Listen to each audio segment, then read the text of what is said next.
Hello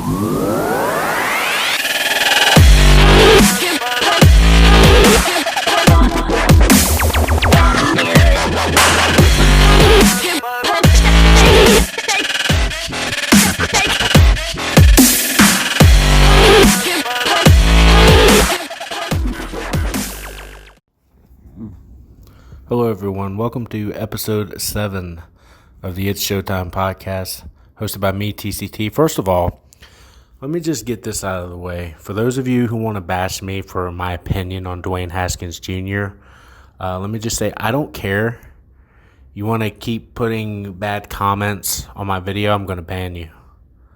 I don't care. I really don't care. Okay? Dwayne Haskins Jr., in my opinion, is not ready yet. I'm not saying he's bad at all. I'm just saying I'm done with seeing him this year. He needs to sit behind a guy and learn. He does not need to be thrown into the fire like that. Yeah, yesterday he gave up, what was it? No interceptions, which was a good game for him. He threw, I guess, 35 for 42 or 35 for 45. He had a good completion rating. He's improving. Yes, he's improving. He had over 300-something yards. But his decision-making is not coming along, as you saw on that fourth down video that I showed you, which is why I banned the comments, because you guys are not going to bash me for my opinion. I'm sorry. It's not going to happen. You want to put stuff on this podcast, I'm going to ban you. Like, if you want to just act like a jerk, I'm going to ban you. This is my opinion. I don't care about your opinion. Okay? You're listening to my channel, my podcast. You can go elsewhere. I do not care. Yes, I understand he's still young. He's learning. I'm not saying he's horrible. I'm saying I personally don't like him. And if you don't like that, you can kiss my ass. Plain and simple. I'm not going to even get into it. The video said it all. So, yeah, the Washington football team lost yesterday, 31-17. Haskins played an okay game, but he played it good in garbage time when they were down 31-10. He started lighting up, which he does every week. My problem with him is not his talent. I know he can play. My problem is his extremely slow progression in play reading and decision making. Oh, but he doesn't have an offensive line. You know what? Neither does half the quarterbacks in the NFL. But they still find a way to get the ball out in 3 seconds. I mean, like the 10-man blitz we saw yesterday. You telling me he couldn't see that? He knew a blitz was coming. He took a sack. A bad offensive line. Yeah, but you know what? A quarterback needs to be able to see when there's 10 guys on the line, you know they're rushing you. Yeah, only maybe 4 of them rushed you, but you know the pressure's coming. They did that because they knew Haskins would get panicked.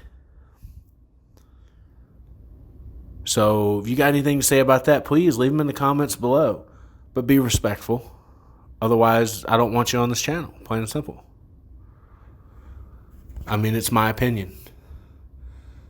You know, half of you guys out there are just trolls that want to complain about something. I'm not complaining about Haskins. I'm telling you, I just don't like him. Plain and simple. But anyway, let's get out of that. We're not going to talk about the NFL today. Today we're going to talk about something I've been wanting to do for a long time.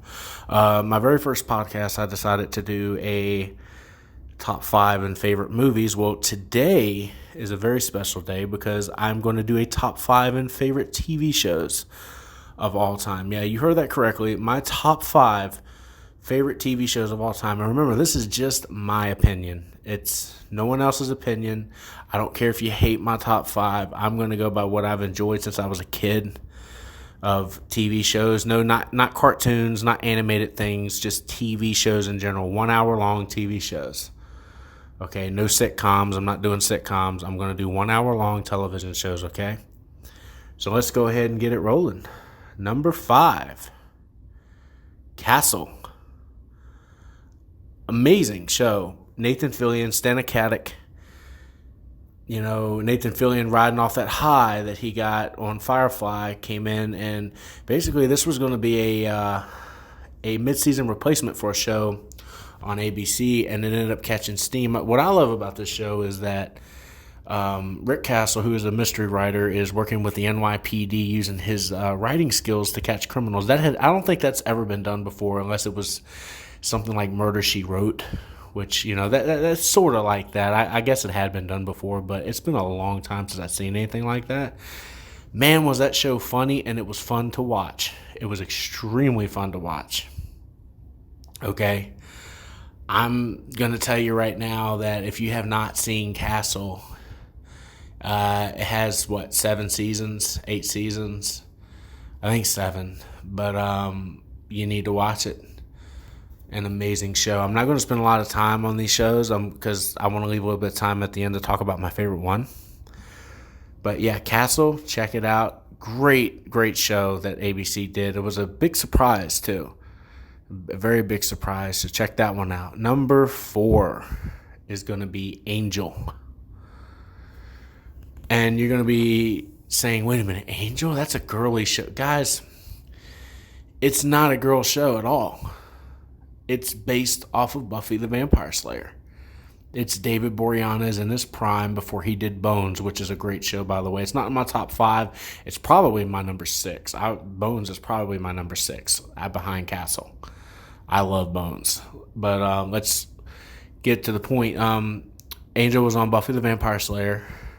David Boreanaz for the first 3 seasons. Then they decided to do a spinoff. Joss Whedon thought it'd be a great idea. And you know what it was? A vampire turned detective to help people. He's like a private eye. Helps people in supernatural situations. Taking some of the cast from Buffy who wanted to leave and going to LA and starting up this Angel Investigations. I mean, it had a really great intro. It had great characters, great charisma. That show paved the way for a lot of things you see on CW nowadays. Like Warner Brothers really hit gold with Buffy the Vampire Slayer. And speaking of that show, my number 3 favorite show, in order to talk about Angel, I have to say my number 3. My number 3 is Buffy the Vampire Slayer. Oh man, I remember when I was a kid that my cousins were watching a vampire show, and I've always been a vampire guy. I'm not a fan of Twilight. Let me just say that I think Twilight is an absolute insult to vampires. Not in the fact that it's not a good story, because I've seen every Twilight movie because I have family members that absolutely love that, and I'm always curious about movie series. The romance stuff, that's not what it is for me. What it is they focus too much on, they want to humanize them, and vampires will kill you because they are demons. And it's like, well, these vampires are lovable. You know what? No, that's not how you do vampires. Vampires use their charm to lure you in, to kill you. They do that great on Buffy. And people are like, well, what about Angel? Angel doesn't do that. Are you kidding me? Angel was cursed with a soul, which is why he doesn't do that. Angel fell in love with Buffy because he had a soul. The moment he lost that soul, and there's a bunch of episodes where he becomes Angelus. He is the most vicious and murderous vampire in all of creation. And trust me, he does not give a crap about that soul or anything he did when he had that soul, when that soul disappears from him. That's why I love Buffy the Vampire Slayer. They did vampires right. My favorite one on there is Spike, played by James Marsters, very beautifully. And they're like, well, Spike was a good guy. He wasn't doing bad things. I'm like, did you watch the show? Because Spike in season 4 had a computer chip put in his brain by the government to where he couldn't attack civilians, which is why he takes out his anger on the demons, because he can hit demons. He can't hit civilians without that thing shooting an electrical charge inside of his brain. And by the way, Sarah Michelle Gellar, always kick ass. That girl, she everything she does is just magnificent. She's very underrated as an actress. They put her in some stinkers, but they geniusly put her and her husband together to play Daphne and Fred in the Scooby Doo movies. Even though they were kind of off on those Scooby Doo movies a little bit, but those two were great. And I love that they're still married today. Freddie Prinze Jr. and Sarah Michelle Gellar are still married today. So.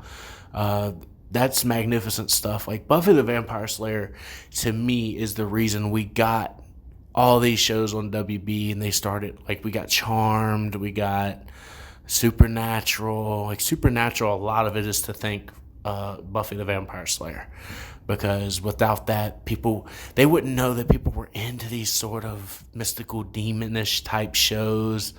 It just, I can't explain it, and the action in it was really good. It's still one of my favorite series when it comes to the fighting, some of the dramatic moments. It is 90s as heck, though. The special effects in it today, if you look at it today, they do not hold up. But the quality of the performance that they put on definitely does. It is a huge spectacular. So all I need to say about Buffy the Vampire Slayer and Angel, which is my 3 and 4, is wow. Good. It's a good world. They call it the Buffyverse, and I really don't want to give a lot away about it. I just want to tell you reasons it's good, but I don't want to say like.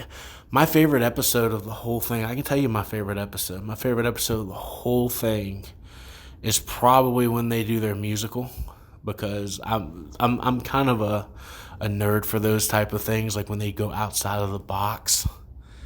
The musical was fun. It was a fun episode. It's in season 5, I believe. Is it? No, season 6. I'm sorry, season 6, because season 5 had already happened. Yeah, so it's in season 6, and man, they went all in on that. But to me, the first 2 seasons, especially, I think season 2 is the best. Season 2 is by far the best season of Buffy. Season 7 blew my mind. The final season blew my mind, man. It was really good. The first season's always going to be classic. It's only 13 episodes, I believe. But that was just to see if they could get traction, from the movie that they did, because Joss Whedon did a movie called Buffy the Vampire Slayer, in which Sarah Michelle Gellar was not the star of it. So the movie kind of bombed, and he's like, I wonder if I could do it as a TV show. And it blew up. It blew up in pop culture. So he did right by that one. But anyway, let's get off that subject. My number 2 favorite TV show, and a lot of you guys are going to be like, really? Yeah, because I grew up with this. This was really big in the 90s. It was on CBS, and it was my show that I would watch with my grandmother. My stepfather would watch it as well. And I own the entire series because I still say it's phenomenal. I'm a really big fan of Chuck Norris. And I think most people are. And if you say you're not, that's fine. I understand. But Chuck Norris is a lovable guy, but he would teach you important life lessons in his shows and in his movies, and would definitely teach you how to defend yourself with his karate, kickboxing, Chuck Kendo, everything that he would do. And when I first saw this when I was a kid, like, I had to have been like 4 when I first saw this. Like, it came out before, I think it came out like the year I was born, in 92 or 93, I believe. I was born in 92, but I think it came out in 93, if I'm not mistaken. I'm not totally sure. It come out pretty close. I think the final season was in 2001, 2002, so I'm pretty close on that. It is Walker, Texas Ranger. Now, many of you are going to say, oh, that show's horrible. Yeah, today. If you look at it today, if I show a kid today Walker, Texas Ranger, you're going to be like, oh, that looks so bad. It has no good effects and stuff like that. If you look at it like a cop show, you're going to be like, wow, this is violent. It was one of the only shows that you would see on TV at the time where they would hit women. Like, they wouldn't be scared to hijack an airplane because this is pre 9/11. They would blow people up after they would save someone. Like, they had cops shooting people on the street. They would show everything that you see. Like, you see the protests in the street, they would show it on Walker, and Chuck Norris would always have a message hidden in that episode. It's like, we're better, you can be better. And everybody's like, well, but it always ends the same way. Spinning heel kick to the face. Chuck Norris wins everyone. He didn't win them all. Like, there was some guys that really messed him up. There was some great, like, my favorite episode in the series is in season 2, and it's I think it's called "Till Death Do Us Part," I believe. I think that's the name of the episode, and it's an episode that he barely has to act in. It's mostly flashbacks of everybody remembering what kind of a man he is. Basically, the episode starts where Walker and Alex are driving in the truck, and they see an accident because a guy in a supercharger drove this mother and child off the road, and their car is kind of teetering on the bridge, and the car is about to go over into the ravine, or underneath the bridge, and Walker gets the mother out and crawls inside of the car as it's teetering in order to get the child out. And as he lifts the child out the window to give to his mom, the car is like already starting to flip over, and he's inside of it as it goes down.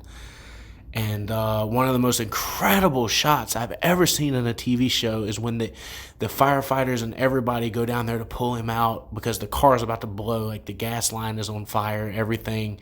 And they're carrying him. Each firefighter has an arm and a leg, and he's kind of like hanging like he would be on a hammock or something like that. One person has one arm, the other person has another arm, one person has one leg, the other person has another leg. And they use it in the intro. It is an amazing shot because, Alex is running with the cops, the firefighters, everybody to get him out, and they're kind of like carrying him just by his limbs. Not carrying him like a fireman's carry. He's like swinging from his limbs, like almost on the ground, but they're holding onto his arms and his legs, and then the car just blows behind him, and he ends up in like a coma from taking a massive blow to the head. Like, he survived that because he is one tough SOB, man. Like, and you sit there like, there's no way a guy could survive it, but they did a good job at building him to where it's like, okay, not many people could survive that, but Walker is one of them. We know Walker's one of them from what we've seen in the first 2 seasons, how tough this guy is. I mean, he was in Vietnam. He was a Green Beret. He was a killer, and he's now a Texas Ranger, him and Trevette. Oh, man, what a show, dude. Like, and it really builds through the seasons. You have some violent villains and bad guys and characters. You have immigration issues that they talk about. You have a lot of school issues. There's an episode where there's gangs walking into a school, so he goes undercover as a teacher in order to protect these children, and like these gangs with guns and bandanas just walk into schools trying to recruit kids during the middle of class, and Walker, like, he tries to help these students by kicking these guys out, and some of them get scared and carry guns. And then there's an episode where there's a girl who's trying to like stop all the violence, and the gang recruits a kid to shoot her, and then there's another kid who has a gun for protection. He sees the kid coming at her with a gun, and when he gets the gun out, he drops his bag, and the gun accidentally goes off, and it ends up being him that shoots her in the back rather than the kid that was supposed to shoot her in the back, and she ends up crippled. But he knew, like, he explained to Walker, he's like, I know it was wrong, but he's like, it is wrong. He's like, neither one of you should have had a weapon, and now she's in a wheelchair. And he felt so bad for doing that. He's like, and Walker's like, looks at him, he's like, see, this is what guns do to people. Even if they have good intentions, you can still hurt someone very seriously. Like, the intention was, I'm going to shoot this guy before he shoots her, and he's like, that's still wrong. He told this kid, he's like, that's still wrong. You were going to take another kid's life who had been influenced by a bad person. You didn't give that kid a chance to change. You know, you could have easily walked over there and warned her. You could have yelled and she could have got down and the kid might have got scared. There was many ways out of that situation other than pulling a gun out of your bag. And Walker's sitting there explaining this to this kid, and it's like, man, you're taking all this to heart. Like, you're really taking all that to heart. And it's those kind of messages. It's like, look, you need to listen to what they're saying, man. Like, there's tons of that stuff in that show. I mean, it really helped me, listening to that kind of stuff come out of a guy that I always admired and looked up to. I mean, I love his movies from Delta Force to Way of the Dragon. Like, he fought Bruce Lee in Way of the Dragon at a very young age, which was I love that scene at the end. It's fun to watch. He was in Forest Warrior. Like, that's one of my favorite ones that he and his brother wrote that. That's one of my favorite TV movies that he did was Forest Warrior. It was pretty cool. He did Lone Wolf McQuade, which is a great movie. And most people think Walker, Texas Ranger is sort of based off Lone Wolf McQuade, which I think it is. I'm not totally for sure, but I think it is. Like, I think they got the idea from Lone Wolf McQuade, from doing Lone Wolf McQuade. So that's actually pretty impressive. But yeah, so my number 2, Walker, Texas Ranger. If you guys have not seen it, it's definitely a series I say that you might get burned out on because it's a lot of individual episodes. It's a very slow build, with the characters, but it's supposed to be. It's a police show pretty much. If you're looking for a good one, you can find it. I don't know where you can find it now. There's not many places you can go to watch that, but you can definitely get the DVDs on Amazon. Like, they are not expensive at all. Like, some of them you can get for $5, $7 for a season. That's not bad. And there's only 7 seasons or so.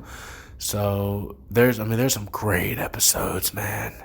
Really great episodes of that show. But anyway, I have about 7 minutes left, and I want to get into my number 1, and I want to explain to you guys why this is my number 1.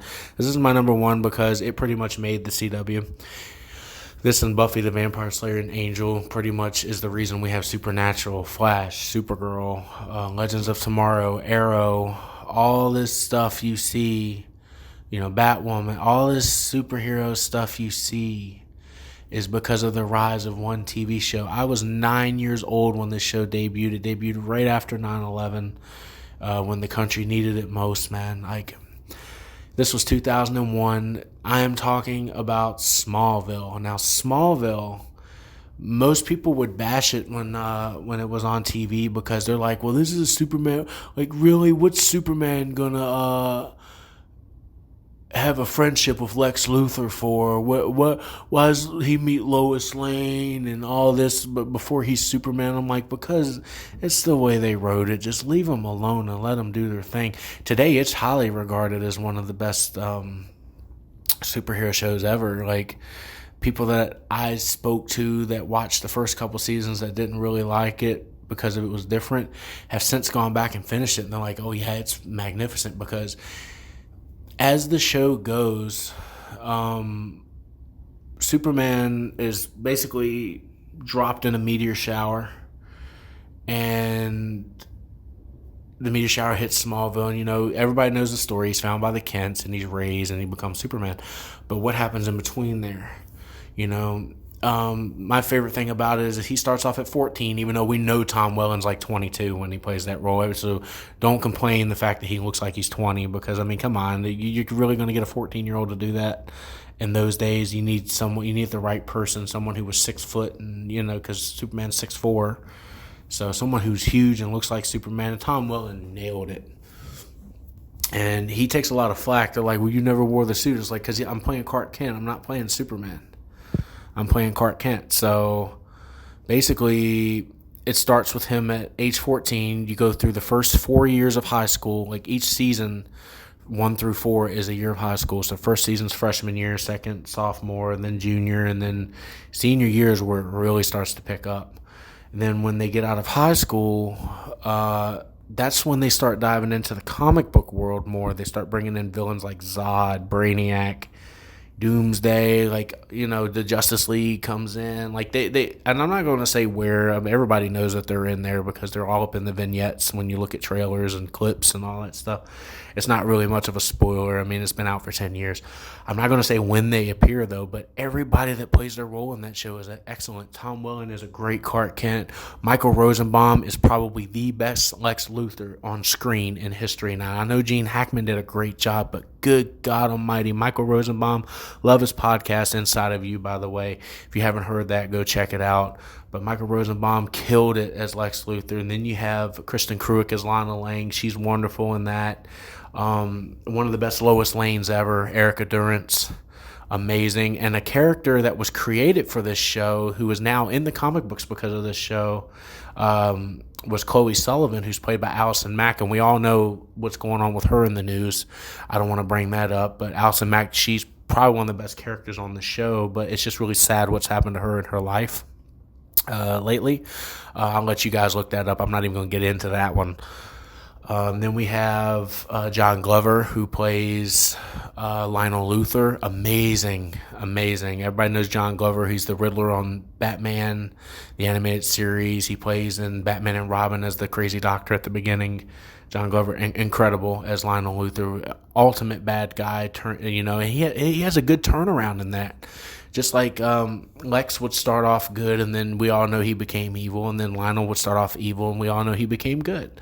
So it was a good flip of the script, how they did that. Then you had Sam Jones III, who played Pete Ross for 3 seasons before he left. And then, to me, the gems of the show itself were, who do we get to play Jonathan and Martha Kent? And they casted it perfectly. For those of you who've never seen Superman 3 with Christopher Reeve, Lana Lang is played by Annette O'Toole, who is Peter O'Toole's daughter. And she knocks Martha Kent out the park. Like, you legit feel that she is a mother who would do anything to protect her son. Great family and life lessons. And then you have Jonathan Kent, who they went out and said, well, we need a guy that's going to be believable as a farmer, because we all know Clark grows up on a farm in Kansas, Smallville, Kansas. And it's like, well, we know a famous TV show that was on in the 80s. And there's a guy who's looking for a job. His name is John Snyder, who played Bo Duke on The Dukes of Hazzard. And he turned down the role. And everybody was like, wait a minute, what? And then he read the script, and he's like, oh, this is going to be the next big thing for superheroes. Let me go ahead and do this.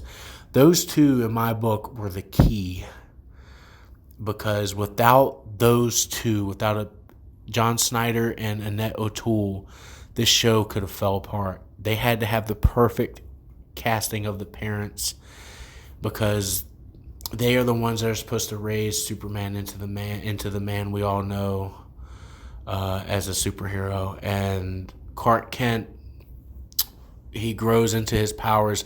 The first powers he usually has is he's invulnerable. He has super strength and super speed. That's it. That's all he has at the start of the show. Every other power, like his X-ray vision, his heat vision, his wind breath, everything that he gets, his super hearing, he gains throughout the show doing specific tasks and, during specific situations like going blind or going deaf, and, things where his body has to compensate. And it's like, oh, okay. So I'm gaining a new power in this episode. And it really makes for a great episode. That was genius stuff. So when you get past, all the meteor freaks, which is kind of what he fights the first 4 seasons, the meteor shower infected a bunch of people with kryptonite and they get superpowers. It's like, well, who does Clark fight? So it's kind of like a freak of the week thing, but the relationships on it is pretty good. We all know Lana Lang's his first love, and then later on they'll bring in Lois Lane, who we know is his ultimate love. She's the cousin of Chloe Sullivan, who was created for the show. Amazing show. So I tell people that watch it today that remember it was made in 2001. Special effects hadn't really blown up yet. Smallville innovated a lot of those, though. Like, you see Supergirl and Superman flying on the Supergirl show today. A lot of that is thanks to Smallville, because they did some of that on green screen in Smallville. It doesn't look as great as it does today, but my God, you can tell the older the show gets, the better the effects get. It's fun to watch. Like, the first 3 or 4 seasons, you see a bunch of practical effects like wire effects and, things that look like, okay, this was done practically. It's not really much CG or anything. Then when you get to season 4 and 5, you really start seeing green screen. You start seeing great visuals. It starts turning more into a comic book, and you're like, wow, like I noticed the change. And it's beautiful filmmaking. It's beautiful progression from this kind of practical effect world into a CG built environment for a superhero show. And Smallville is one of those shows you absolutely notice that. Like, you notice how far we've come in CG technology and green screen technology throughout the years just by watching episode 1 of Smallville till you get to the very end when he becomes Superman. And I'm not going to say, what happens in these shows. Like, you need to watch it for yourself. From 2001 to 2011, this show was one of the highest rated shows on the CW. I mean, Supernatural wishes it could get the ratings that Smallville did. It's like, I know it's been on 15 years, but the reason why it's been on for 15 years is it's still trying to get those ratings, and it's not been able to do it. Smallville blew the ratings out the water. Like, it blew the roof off the building. It's one of the best superhero shows out there, and if you don't think so, that's your opinion. But everybody that I've turned on to the show has absolutely loved it. People that have heard of it, and then I tell them, I was like, well, go watch it. It's on Hulu. It's free on Hulu right now. Yes, you can. I bought it on Vudu for $80. And you can watch it in 4K HD, all that stuff. There's not really a Blu-ray box set out yet, so you have to buy the DVD. It's got a whole DVD box set, but I think the first through season 1 through 6 or season 1 through 5, it's all on DVD, and then it goes from Blu-ray. From season 6 to season 10, there's Blu-rays for it. But that's the reason why I bought it on digital, so I don't have to worry about the DVD quality. I can just watch it in HD quality, the whole thing. And you can do that on Hulu as well. But yeah, Smallville, man, I really don't want to get into spoiling it much, but I have to say that is my number one show. And if anybody wants to argue with me about it, I'm going to defend it. I'm really going to defend it. So that's going to be it for this podcast, guys. Like I said, I'm sorry about the bashing of Dwayne Haskins. I'm not trying to bash him, but he's growing. He's growing. I'm going to say he's growing. For those of you who are calling me an idiot for my opinion, I'm like, guys, you're just trolls. Like, just get out of here. I understand he's a rookie. He's trying to develop, but just get out of here. My opinion is I don't want to see him no more this year. I'm not saying we should get rid of him, but I don't want to see Dwayne Haskins Jr. play another down this year. But if they do it, they do it. I don't care anymore. I'm not going to put any more videos about Dwayne Haskins up. I'm not going to do that. So if you want to bash me on this one, go ahead. I'll ban you if you call me names or anything like that. I can ban you. You just need to behave. Everybody needs to behave in this world. This is 2020. I know it's a rough year, but you guys have got better things to do than sit around and just bash people on the internet. Believe me, there's better things to do that. Just for giving my opinion. And I'm not the only one who had the opinion. You ought to see in Facebook yesterday when they were playing the way they were. People were lighting them up, and they're not getting bashed. I'm getting bashed because I posted the video. Wow. A bunch of trolls come out and be like, well, you're an idiot. It was like, yeah, dude, you probably never played a down of football in your life. You're probably at home, laying in bed, right next to your mama, eating a bowl of ice cream, watching a football game. That's probably what you're doing because you're so lazy and pathetic you can't get out and get a real job. I'm at a job right now on a break while I'm recording this. So yeah, that's literally my life. I'm taking a lunch break and I'm recording this right before I go to work.